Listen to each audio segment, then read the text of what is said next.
Phone అక్రమ tapping కేసులో ముఠా అరాచకాలు విస్తుగొలుపుతున్నాయి. త్రిపుర గవర్నర్ నల్లు ఇంద్రసేనారెడ్డి ఫోన్ ట్యాపింగ్ ఉదంతం మరవక ముందే ఇద్దరు హైకోర్టు జడ్జిలపైన నిఘా ఉంచినట్లు తాజాగా వెలుగులోకి వచ్చింది. వీరిలో ఓ మహిళా జడ్జి సైతం ఉండగా వారిద్దరికి సంబంధించిన సమగ్ర వివరాలతో ప్రొఫైళ్లు రూపొందించినట్లు దర్యాప్తు అధికారులు గుర్తించారు. ఎస్ఐబి మాజీ ఓఎస్డీ ప్రభాకర్ రావు నేతృత్వంలో జరిగిన ఫోన్ ట్యాపింగ్లో మరో కీలక అంశం వెలుగులోకొచ్చింది.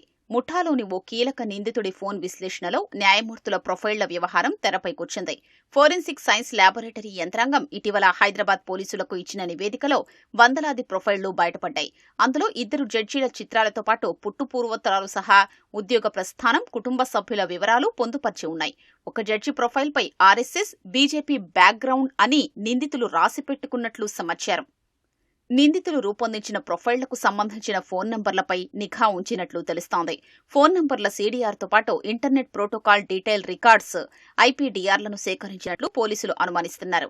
ఆయా ఫోన్లకు సంబంధించిన వాయిస్ కాల్స్, మెసేజ్లతో పాటు internet browsing, email, chat, voice over internet protocols తదితర వివరాల్ని తెలుసుకోవడంపై ఈ ముఠా దృష్టి సారించినట్లు తెలుస్తోంది.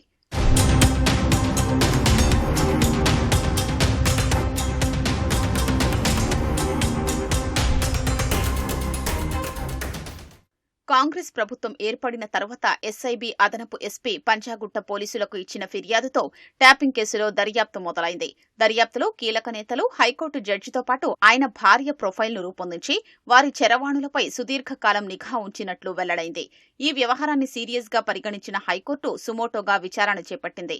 ఈ నేపథ్యంలోనే హైదరాబాద్ కమిషనర్ గతేడాది జూలైలో హైకోర్టులో అఫిడవిట్ దాఖలు చేశారు. ఆ రెండు నంబర్లకు సంబంధించి 2022 సెప్టెంబర్ 10 నుంచి 2023 సెప్టెంబర్ 9 వరకు సీడీఆర్, 2023 ఆగస్టు 8 నుంచి 2023 సెప్టెంబర్ 7 వరకు ఐపీడీఆర్ వివరాల్ని సేకరించినట్లు అఫిడవిట్లో పేర్కొన్నారు. ఓ మహిళా న్యాయమూర్తి సహా ఇద్దరు జడ్జీలపై నిఘా ఎందుకు ఉంచారనేది దర్యాప్తులో తేలాల్సి ఉంది. ఎఫ్ఎస్ఎల్ నివేదికలోని పూర్తి వివరాలు బహిర్గతమైతే మరిన్ని సంచలన విషయాలు వెలుగులోకి రానున్నాయి.